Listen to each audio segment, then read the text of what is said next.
Welcome to 3RR news. నేను సుధా. బులెటిన్ల ముందుగా headline. Ambedkar రాసిన రాజ్యాంగాన్ని పక్కన పెట్టారు. రెడ్ బుక్ రాజ్యాంగం అమలు చేస్తున్నారన్న మాజీ మంత్రి గుడివాడ అమర్నాథ్.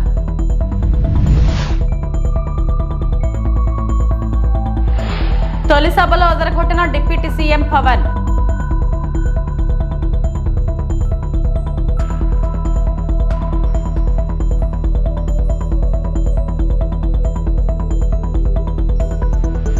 స్పీకర్గా ఎన్నికైన అయ్యన్న పాత్రుడు.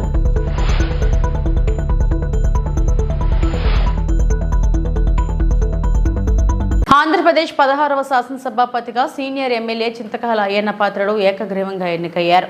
ఆయన ఎన్నికను ప్రోటెం స్పీకర్ గోరంట్ల బుచ్చా చౌదరి సభలో అధికారికంగా ప్రకటించారు. అనంతరం ఆయనను ముఖ్యమంత్రి చంద్రబాబు, ఉప ముఖ్యమంత్రి పవన్ కళ్యాణ్ సభాపతి స్థానంలో కూర్చుండబెట్టారు. శుక్రవారం సాయంత్రం 5 గంటలకు నామినేషన్ల ప్రక్రియ ముగిసింది. ఒకే నామినేషన్ దాఖలైనందున అయ్యన్న పాత్రుడు ఎన్నిక ఏకగ్రీవమైంది. పేరు శ్రీ కొణిదెల పవన్ కళ్యాణ్ గారు, రెండో శ్రీ చింతకాయల అయ్యన్న పాత్రుడు గారు, ప్రతిపాదకుని పేరు శ్రీ నారా లోకేష్ గారు, 3 శ్రీ చింతకాయల అయ్యన్న పాత్రుడు గారు, శ్రీ సత్యకుమార్ యాదవ్ గారు. సక్రమంగా నామనిర్దేశం చేయబడిన అభ్యర్థి శ్రీ చింతకాయల అయ్యన్న పాత్రుడు గారు ఒక్కరే అయినందున సభాపతి పదవికి శ్రీ చింతకాయల అయ్యన్న పాత్రుడు గారు ఏకగ్రీవంగా ఎన్నుకోబడినట్టు ప్రకటిస్తున్నాను. శ్రీ చింతకాయల అయ్యన్న పాత్రుడు గారికి నా హృదయపూర్వక అభినందనలు తెలియజేస్తా ఉన్నాను. నా హృదయపూర్వక అభినందనలు అందజేయచ్చు సభాపతి స్థానం అలంకరించవలసిందిగా వారిని కోరుతున్నాను. శ్రీ చింతకాయల అయ్యన్న పాత్రుడు గారిని సభాపతి స్థానం తీసుకురావాల్సిందిగా సభానాయకుడిని మరియు ఇతర పార్టీల నాయకులను కోరుతున్నాను. ఇది నాకు ఇచ్చేది.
చెప్పండి.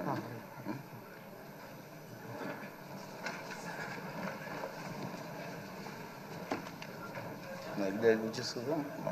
డైరెక్ట్ వచ్చేస్తుంది సార్.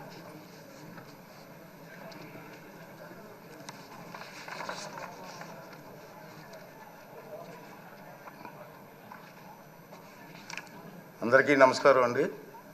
అసెంబ్లీలో అత్యంత సీనియర్ సభ్యుల్లో అయ్యన్న పాత్రుడు ఒకరని సీఎం చంద్రబాబు అన్నారు. స్పీకర్ అయ్యన్న ఎన్నిక అనంతరం ఆయన మాట్లాడారు. అందరి ఆమోదంతో ఏకగ్రీవంగా ఎన్నిక కావడం సంతోషమన్నారు. ఎన్టీఆర్ పిలుపుతో 25 ఏళ్ల వయసులో అయ్యన్న పాత్రుడు రాజకీయాల్లోకి వచ్చారని తెలిపారు. 7 సార్లు ఎమ్మెల్యే, 1 సారి ఎంపీగా ఎన్నికయ్యారని గుర్తు చేశారు. ఎమ్మెల్యే, ఎంపీ, మంత్రిగా తెలుగు రాష్ట్రాల్లో ప్రత్యేక ముద్ర వేశారని కొనియాడారు. ఏ పదవి ఇచ్చినా వన్నె తెచ్చారని పేర్కొన్నారు. తెలుగు రాష్ట్రాల్లో తనకంటూ ఒక ప్రత్యేకమైన ముద్ర వేయగలిగారు. ఏ పదవి ఇచ్చినా ఆ పదవికి వన్నె తీసుకొచ్చిన వ్యక్తి అయ్యన్న పాత్రుడు గారు. వారి కుటుంబం కూడా మనం ఆలోచిస్తే కొంతమంది ఫస్ట్ జనరేషన్లో రాజకీయాల్లోకి వస్తారు.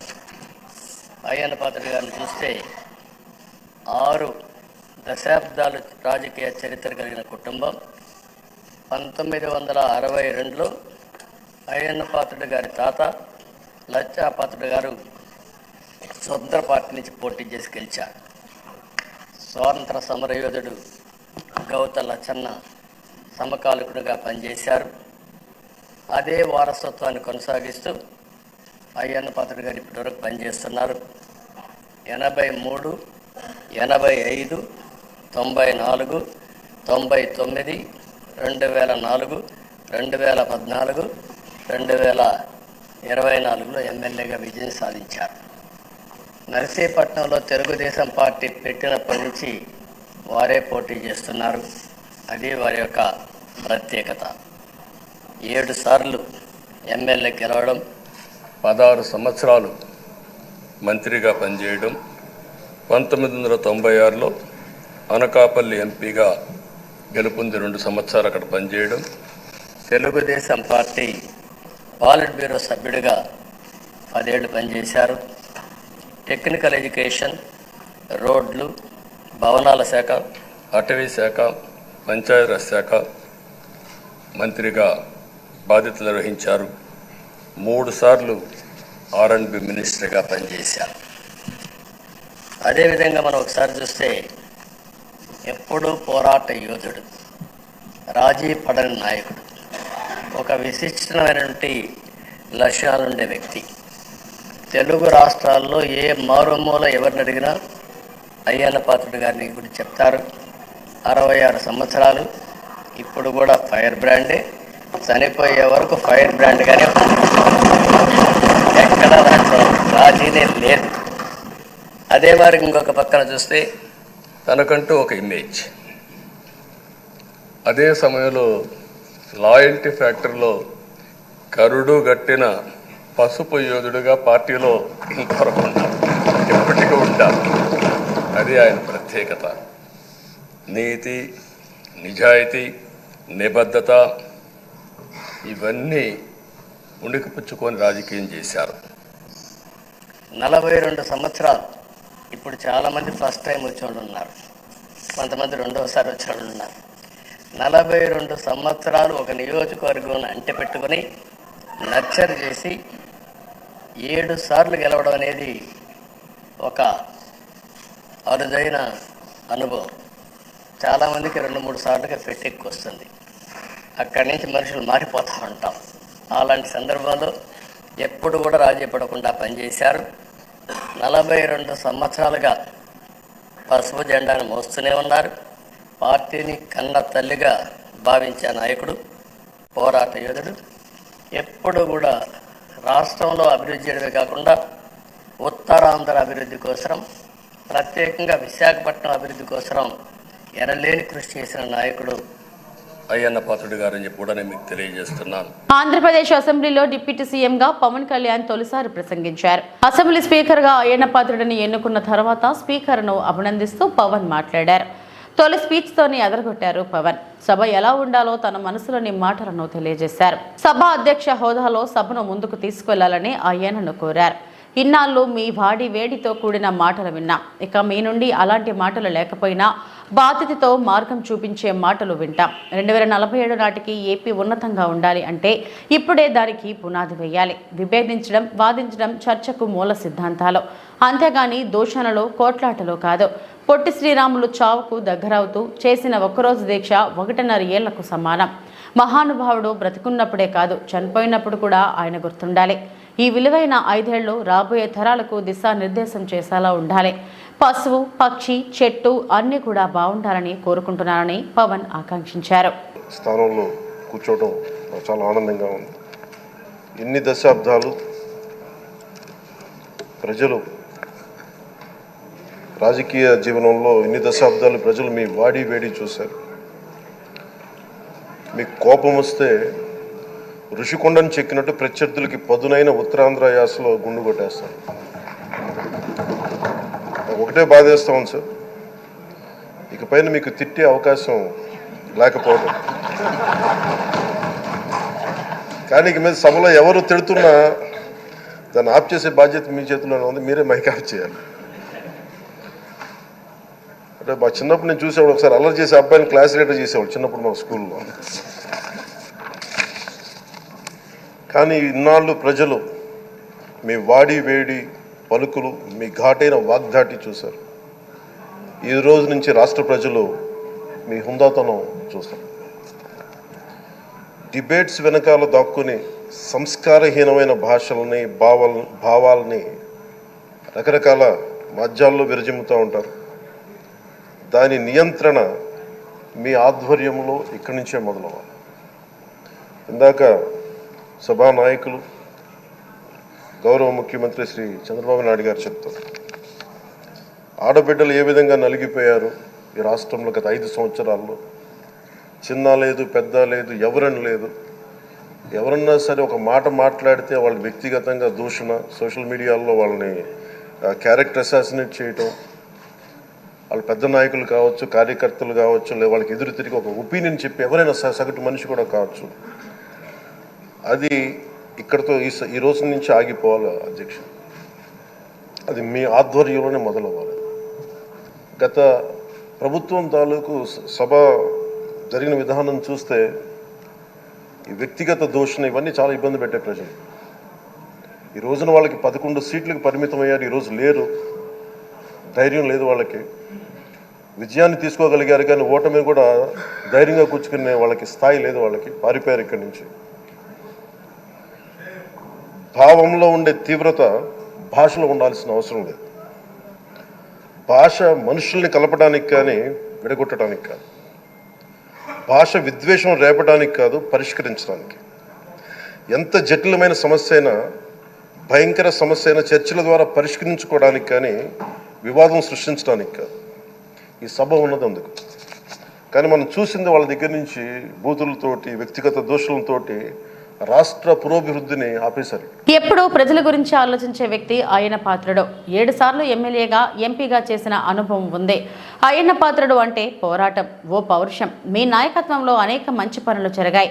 నాకు ఎప్పుడు సలహా కావాలన్నా మీతో సంప్రదించా. ఒకే పార్టీ ప్రజల అజెండాగా ముందుకెళ్లిన వ్యక్తి అయ్యన్న పాత్రుడు. అనేక అక్రమ కేసులు పెట్టి వేధించినా భయపడలేదు అని మంత్రి నారా లోకేష్ అన్నారు. క్షణికావేశం కూడా ఉండేది, ఇప్పుడు ఇంకా అవకాశం లేకుండా పోయింది. 1983లో విశ్వవిఖ్యాత నడసార్వభౌమ స్వర్గీయ శ్రీ నందమూరి తారక రామారావు గారు ఆనాడు తెలుగుదేశం పార్టీని స్థాపించినప్పుడు 25 సంవత్సరాల వయసులో మీరు ఆనాడు పోటీ చేశారు, ఎమ్మెల్యే అయ్యారు. ఆనాడు భారతదేశంలోనే సెకండ్ యంగెస్ట్ ఎమ్మెల్యేగా అయ్యన్న పాత్రుడు గారు నిలబడ్డారు. 25 సంవత్సరాల వయసులో మీరు మంత్రిగా కూడా అయ్యారు. 7 సార్లు శాసనసభ్యుడిగా, ఒకసారి ఎంపీగా కూడా మీరు ఉన్నారు.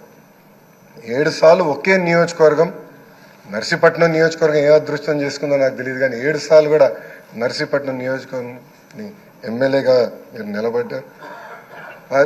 16 సంవత్సరాలు మీరు మంత్రిగా చేశారు. చూస్తే టెక్నికల్ ఎడ్యుకేషన్ కానీ 3 సార్లు R&B, forest, environment, science and technology, Panchayati Raj గ్రామీణాభివృద్ధి శాఖ మంత్రిగా కూడా మీరు చేశారు. ఈ హౌస్లో ఎవరికి తక్కని ఒక అదృష్టం నాకు దక్కింది. మీ తర్వాత పంచాయతీరాజ్ గ్రామీణాభివృద్ధి శాఖ మంత్రి అయ్యే అవకాశం నాకు దక్కింది. ఆనాడు మీరు ప్రారంభించిన పనులని పూర్తి చేసే అవకాశం నాకు ఇచ్చారు. మీ నాయకత్వంలో 25,000 కిలోమీటర్లు సీసీ రోడ్ వేసాం, ప్రహరీ గోడలు కట్టాం, పంచాయతీ భవనాలు కట్టాం. గ్రామాలు కూడా ఆనాడు యుద్ధ ప్రాతిపదికంగా తాగునీటి పథకాలు కూడా కలిసి ఏర్పాటు చేశారు. అంతేకాకుండా నాకు ఎప్పుడు సలహాలు కావాలన్నా, సూచనలు కావాలని మీకు ఫోన్ చేసేవాడిని, మిమ్మల్ని అడిగి తెలుసుకునేవాడిని. ఆనాడు పంచాయతీరాజ్ గ్రామీణాభివృద్ధి శాఖ మంత్రిగా నేను ఇన్ని పనులు చేయగలనంటే దాని వెనకాల మీరున్నారని ప్రజలందరూ కూడా తెలియజేస్తున్నాను. తెలంగాణ రైతులందరికీ గడువులోగా ఏకకాలంలో 2 లక్షల వరకు రుణమాఫీ చేయాలని మంత్రిమండలి నిర్ణయం తీసుకున్నట్లు ముఖ్యమంత్రి రేవంత్ రెడ్డి వెల్లడించారు. 2018 డిసెంబర్ 12 నుంచి 2023 డిసెంబర్ 9 వరకు 5 ఏళ్ల కాలంలో రైతులు తీసుకున్న రుణం 2 లక్షల లోపు రుణాలని మాఫీ చేయనున్నట్లు తెలిపారు. గతంలోనే ప్రకటించినట్లుగా ఆగస్టు 15వ తేదీలోగా రుణమాఫీ ప్రక్రియను పూర్తి చేయడానికి ప్రభుత్వం ఏర్పాట్లు చేస్తుందని స్పష్టం చేశారు. సచివాలయంలో శుక్రవారం సీఎం రేవంత్ రెడ్డి అధ్యక్షతన రైతు రుణమాఫీ రైతు భరోసాపై మంత్రిమండలి సమావేశం జరిగింది. రుణమాఫీ విధి విధానాలను పూర్తి స్థాయిలో చర్చించిన తర్వాత మంత్రివర్గం ఆమోదించింది. దీనికి సంబంధించిన ఉత్తర్వులు త్వరలోనే జారీ కానున్నాయి. రైతు భరోసా విధి విధానాలపై ఉప ముఖ్యమంత్రి భట్టి విక్రమార్క ఆధ్వర్యంలో మంత్రివర్గ ఉపసంఘం ఏర్పాటైంది. ఈ కమిటీ రైతు సంఘాలు, రైతు కూలీ సంఘాలు, ప్రతిపక్షాలు తదితరులతో చర్చించి జూలై 15 నాటికి నివేదిక ఇవ్వనుంది. మంత్రిమండలి సమావేశం వివరాలను సీఎం రేవంత్ రెడ్డి విలేకరుల సమావేశంలో వెల్లడించారు. 2018 నుంచి 2023 వరకు 2014 సంవత్సరంలో మార్చి 31, 2014 తారీఖు వరకు కట్ ఆఫ్ డేట్ తీసుకొని ఆనాటి ప్రభుత్వం రైతు రుణమాఫీ చేస్తే 16,000 కోట్ల రూపాయలు రైతుల ఖాతాలలో వేయడం జరిగింది. అదేవిధంగా 2018 రెండోసారి ప్రభుత్వం ఏర్పడిన తర్వాత డిసెంబర్ 11, 2023 వరకు కట్ ఆఫ్ డేట్ తీసుకొని వాళ్ళు చేసిన రుణమాఫీ రైతుల ఖాతాలో వేసిన నిధులు 12,000 కోట్ల రూపాయలు. అంటే గత ప్రభుత్వం 2 విడతలుగా 2 సార్లు ప్రభుత్వం ఏర్పాటు చేసిన తర్వాత చేసిన రుణమాఫీ ఒక్కసారి 16,000 కోట్ల రూపాయలు మొదటిసారి, రెండవసారి 12,000 కోట్ల రూపాయలు. 10 సంవత్సరాలల్లా 2 విడతలల్లా చంద్రశేఖరరావు గారు చేసిన రైతు రుణమాఫీ రైతులకు చెల్లించిన నిధులు 28,000 కోట్ల రూపాయలు. ఆ ప్రభుత్వం డిసెంబర్ 11, 2018 వరకు కట్ ఆఫ్ డేట్గా వాళ్ళు రుణమాఫీని పరిగణలోకి తీసుకోవడం జరిగింది. మా ప్రభుత్వం డిసెంబర్ 12, 2018 తారీఖు నుంచి మొదలుపెట్టి 9, 12, 2023 వరకు సరిగ్గా 5 సంవత్సరాలు గత ప్రభుత్వం, మళ్ళొక్కసారి నేను చెప్తున్నా, గత ప్రభుత్వం డిసెంబర్ 11, 2018 తారీఖు వరకు కట్ ఆఫ్ డేట్ పెట్టి రెండవ విడత రైతు రుణమాఫీ చేసింది.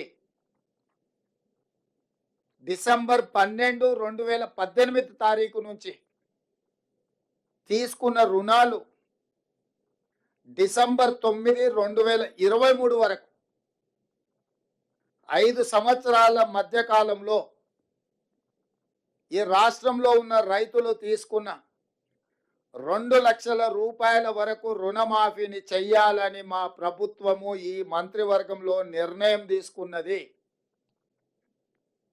ఇచ్చిన మాట ప్రకారం 2 లక్షల రూపాయల రుణమాఫీ చెయ్యాలి.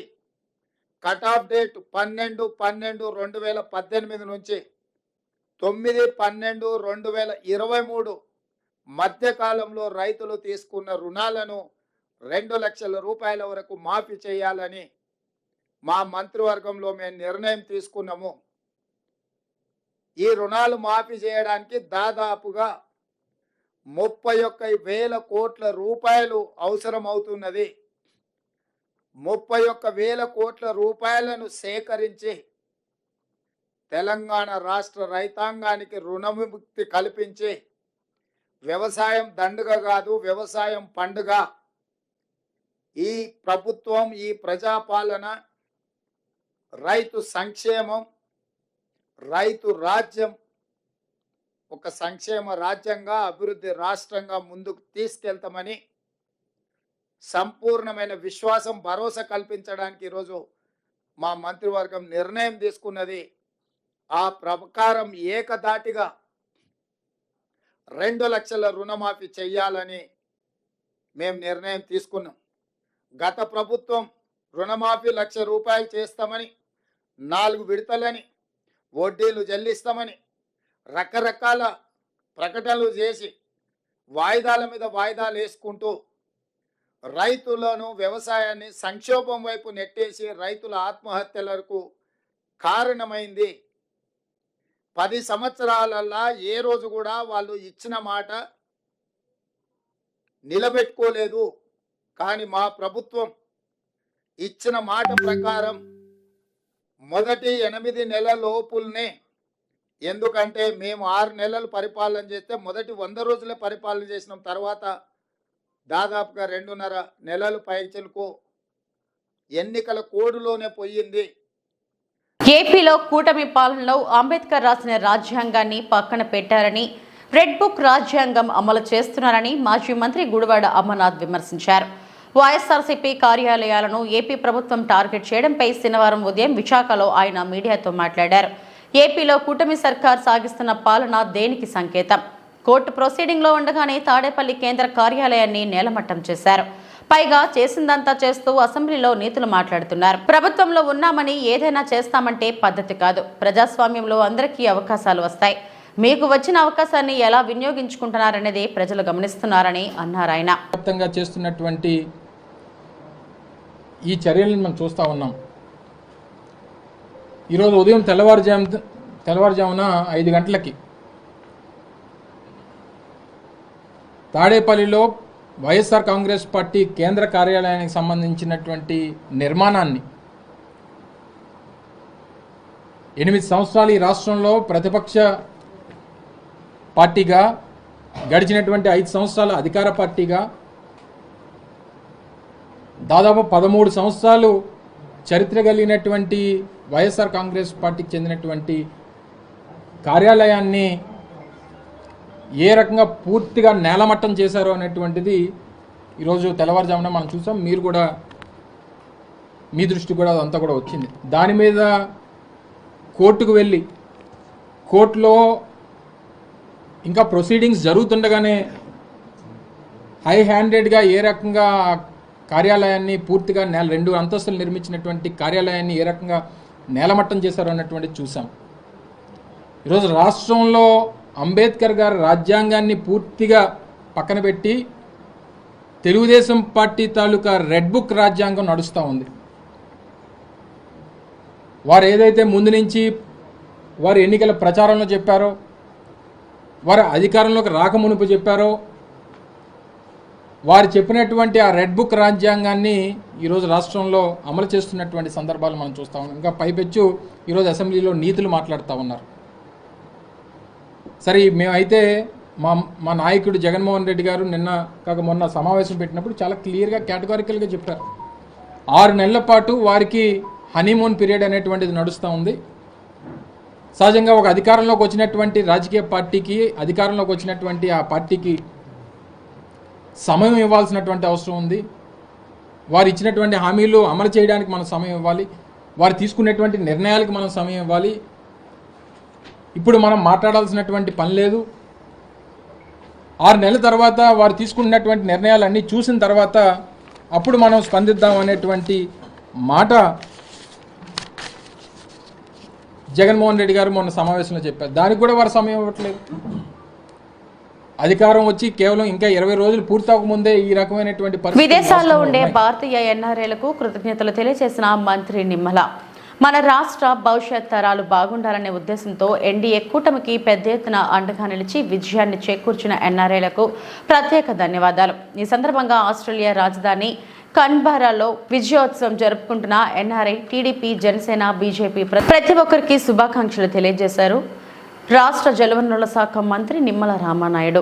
ముందుగా ఎన్ఆర్ఐ మిత్రులందరికీ కూడా నమస్కారాలు తెలియజేసుకుంటూ, మొన్న జరిగినటువంటి ఆంధ్రప్రదేశ్ శాసనసభ ఎన్నికల్లో ఈ ఆంధ్రప్రదేశ్ రాష్ట్రానికి మళ్ళీ ఒక పూర్వ వైభవం రావాలి, ఈ రాష్ట్రాన్ని మళ్ళీ పునర్నిర్మాణం చేయాలి, ఈ ఆంధ్రప్రదేశ్ రాష్ట్ర భవిష్యత్తు, భావితరాల భవిష్యత్తుని కూడా కాపాడాలనేటువంటి ఉద్దేశంతో మరి ప్రత్యేకించి ప్రవాసాంధ్రులు ఎవరైతే ఉన్నారో, మరి ఎక్కడో వేల కిలోమీటర్ల దూరంలో ఉన్నప్పటికీ కూడా కన్న తల్లికి కన్న ఊరికి రుణం తెచ్చుకోవాలనేటువంటి ఆలోచనలో భాగంగా పెద్ద ఎత్తున మరి మొన్న జరిగినటువంటి ఎన్నికల్లో తెలుగుదేశం, జనసేన, బీజేపీ, ఎన్డీఏ కూటమిని బలపరిచి మా విజయానికి సహకరించినటువంటి మీ అందరికీ కూడా పేరు పేరున కూడా హృదయపూర్వకమైన నమస్కారాలు తెలియజేసుకుంటూ, అందులో భాగంగా ప్రత్యేకించి ఆస్ట్రేలియా రాజధాని క్యాన్బెరాలో జరుగుతున్నటువంటి ఈ యొక్క విజయోత్సవ సభలో పాల్గొంటున్నటువంటి నా తెలుగుదేశం, జనసేన, బీజేపీ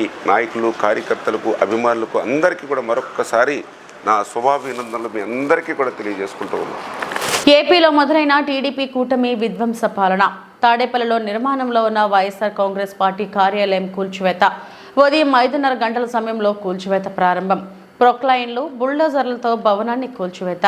స్లాబ్కు సిద్ధంగా ఉన్న భవనాన్ని కూల్చివేస్తున్న అధికారులు. కూల్చివేతకు సిఆర్డీఏ ప్రిలిమినరీ ప్రొసీడింగ్స్ను సవాలు చేస్తూ నిన్న హైకోర్టును ఆశ్రయించిన వైఎస్ఆర్సీపీ చట్టాన్ని మీరి వ్యవహరించవద్దని హైకోర్టు ఆదేశం. సిఆర్డీఏ కమిషనర్కు హైకోర్టు ఆదేశాలను తెలియజేసిన వైఎస్ఆర్సీపీ న్యాయవాది హైకోర్టు ఆదేశాలను బేఖాతారు చేస్తూ వైఎస్ఆర్సీపీ కార్యాలయ భవనాన్ని కూల్చివేత. కోర్టు ధిక్కరణకు పాల్పడ్డారని హైకోర్టు దృష్టికి తీసుకువెళ్తామంటున్న వైఎస్ఆర్సీపీ.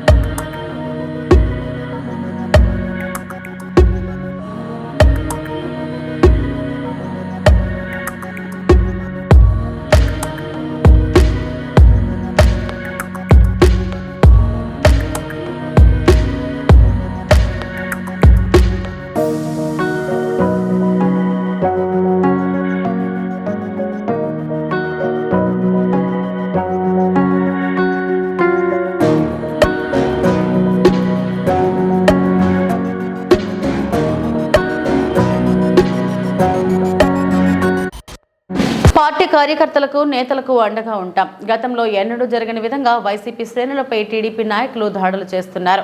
ఆస్తులకు నష్టం కలిగిస్తూ మానసికంగా హింసిస్తున్నారు. ఇలాంటి అన్యాయాలు, అక్రమాలను ధైర్యంగా ఎదుర్కొంటాం.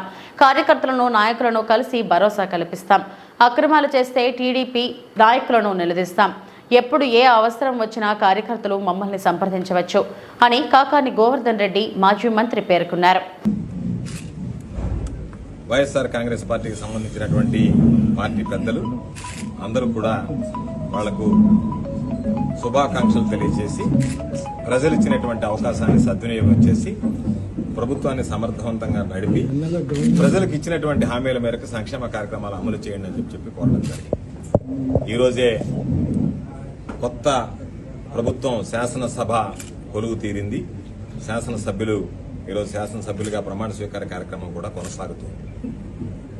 ఈరోజు జిల్లాకు సంబంధించి అందరం పార్లమెంట్ సభ్యులుగా, మంత్రిగా, శాసనసభ్యుడిగా పనిచేసినటువంటి పెద్దలు, ఆయనతో పాటు శాసనసభ్యులుగా పనిచేసినటువంటి సోదరులు ప్రతాప్ రెడ్డి గారు, విక్రమ్ రెడ్డి గారు, పోటీ చేసినటువంటి మరొక సోదరులు రాజగోపాల్ రెడ్డి గారు, ఖలీల్ అహ్మద్ గారు, స్థానికంగా ఉండేటువంటి వైఎస్ఆర్ కాంగ్రెస్ పార్టీ నాయకులు అందరం కూడా కలిసి ఎమ్మెల్సీ ఉన్నటువంటి సోదరులు మురళీ గారు, జిల్లా అధ్యక్షుడిగా ఉన్నటువంటి మరొక సోదరుడు చంద్రశేఖర్ రెడ్డి గారు కూడా రావాల్సి ఉంది. ఆయన ఈరోజు జగన్మోహన్ రెడ్డి గారు అసెంబ్లీకి వెళ్తున్నాడు కాబట్టి ఆ కార్యక్రమంలో పాల్గొన్నందువల్ల ఆయన పర్యటన చివరి నిమిషంలో రద్దయింది. కాబట్టి ఈరోజు అందరం కలిసి ఒక సమావేశం ఏర్పాటు చేసుకుని వైఎస్ఆర్ కాంగ్రెస్ పార్టీ బలోపేతానికి, వైఎస్ఆర్ కాంగ్రెస్ పార్టీకి సంబంధించినటువంటి స్థానిక నాయకులకి, కార్యకర్తలకి అండగా నిలవడానికి ఎటువంటి విధానాలు అవలంబించాలనేటువంటి దాని మీద ఈరోజు ఒక సమీక్ష నిర్వహించుకోవడం జరిగింది. దానిని బట్టి నిత్యం ప్రజలకు అందుబాటులో ఉండాలి. రోజు గెలుపుకి ఓటమికి మధ్య తేడాలు చాలా స్వల్పం.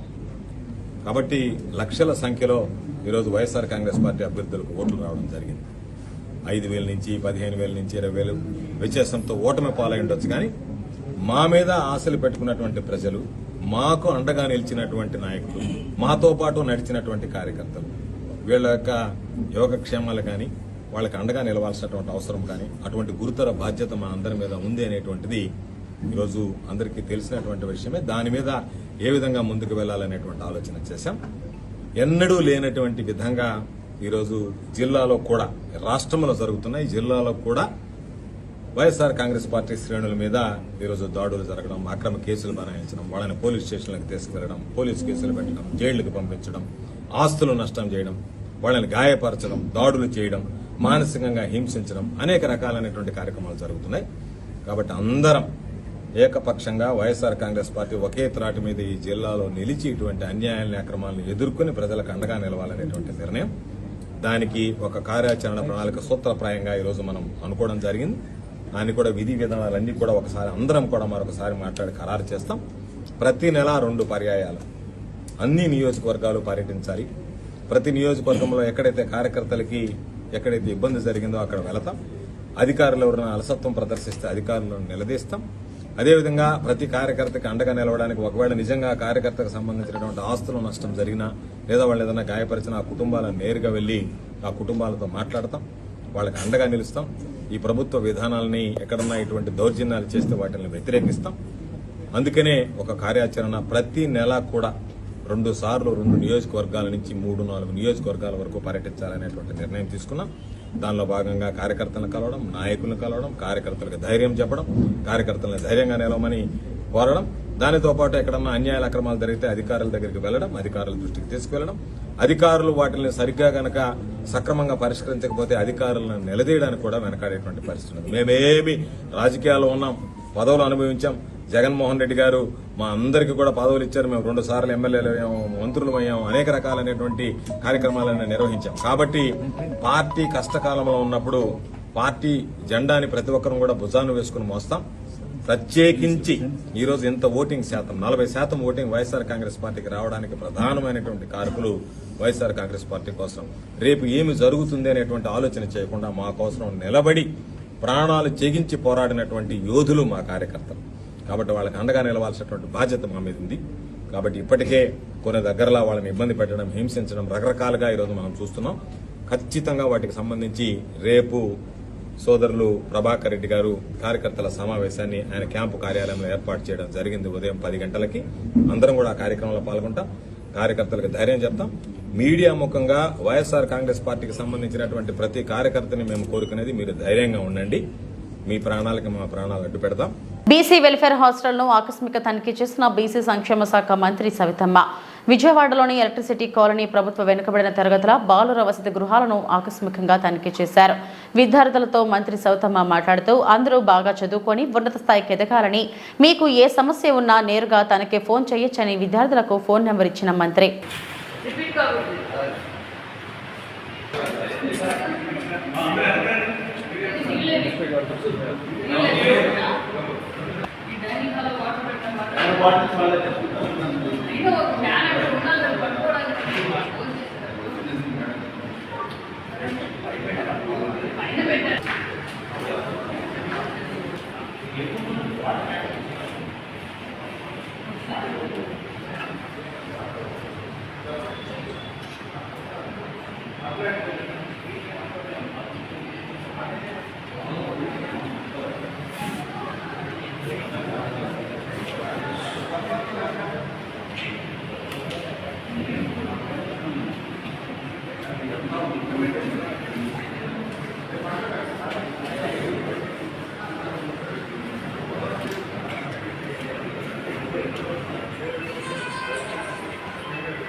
ముఖ్యమంత్రి చంద్రబాబు ఆదేశాల మేరకు ఈ ఊరుపాలెం వెళ్లిన హోంమంత్రి అనిత బాధిత కుటుంబాన్ని కలిసి ఓదార్చారు. మరోసారి ఇలాంటి ఘటనలు పునరావృతం కాకుండా చర్యలు తీసుకుంటామన్నారు. మృతురాలి కుటుంబానికి అండగా ఉంటామని హామీ ఇచ్చారు. నిందితులను తక్షణమే అరెస్టు చేసి వేగవంతంగా దర్యాప్తు చేసి కఠిన శిక్ష పడేలా చూస్తామని చెప్పారు. ఇలాంటి ఘటనలు పునరావృతం కాకుండా చూడాలని సీఎం చంద్రబాబు డీజీపీకి స్పష్టమైన ఆదేశాలు ఇచ్చారు.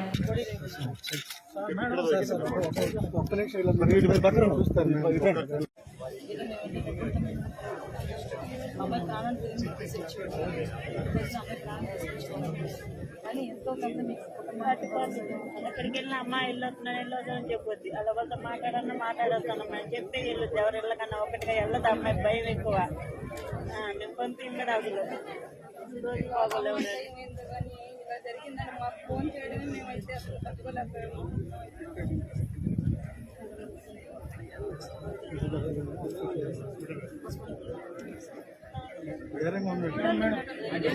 అమ్మాయి సైట్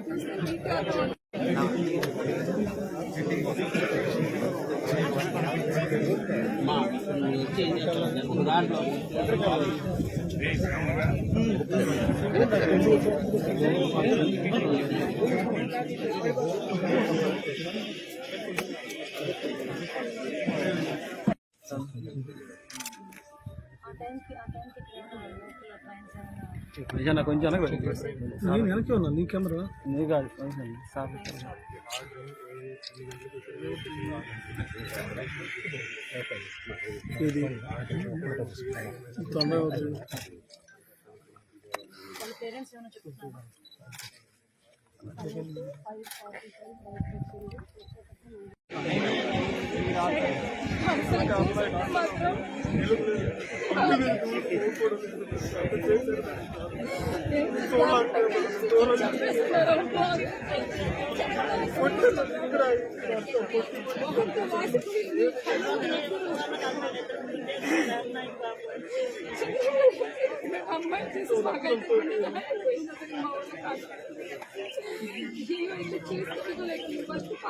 ఇవి ఇప్పటివరకున్న వార్తా విశేషాలు. నమస్తే.